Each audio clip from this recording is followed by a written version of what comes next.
दिन में 5 वक्त नमाज पढ़कर सुकून मिलता है। मारूफ भारतीय अदाकार ने इस्लाम कबूल कर लिया।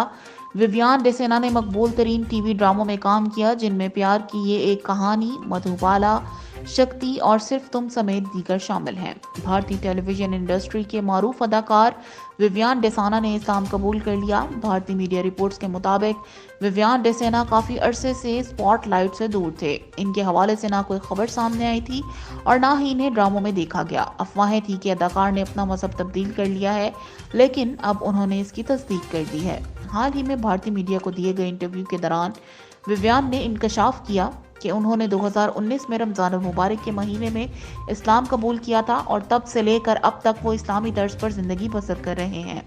विवियान डिसेना ने कहा कि मेरी जिंदगी में कुछ ज्यादा नहीं बदला। मैं ईसाई पैदा हुआ था और अब मैं इस्लाम की पैरवी करता हूँ। मैंने 2019 में रमजान के मुकद्दस महीने में इस्लाम के तौर तरीकों पर जिंदगी गुजारना शुरू की। अदाकार ने कहा, मुझे दिन में 5 वक्त की नमाज पढ़ने से बहुत सुकून मिलता है। विवियान ने अपनी दूसरी शादी पर खामोशी तोड़ते हुए इंकशाफ किया है कि उन्होंने मिस्र की एक साबिक सहाफी नूरान अली से तकरीबन 1 साल कबल मिस्र में शादी की थी और इनकी एक 4 माह की बेटी भी है। वाज़ेह रहे कि विवियान डिसेना ने मकबूल तरीन टीवी ड्रामों में काम किया, जिनमें प्यार की ये एक कहानी, मधुबाला, शक्ति और सिर्फ तुम समेत दीगर शामिल हैं।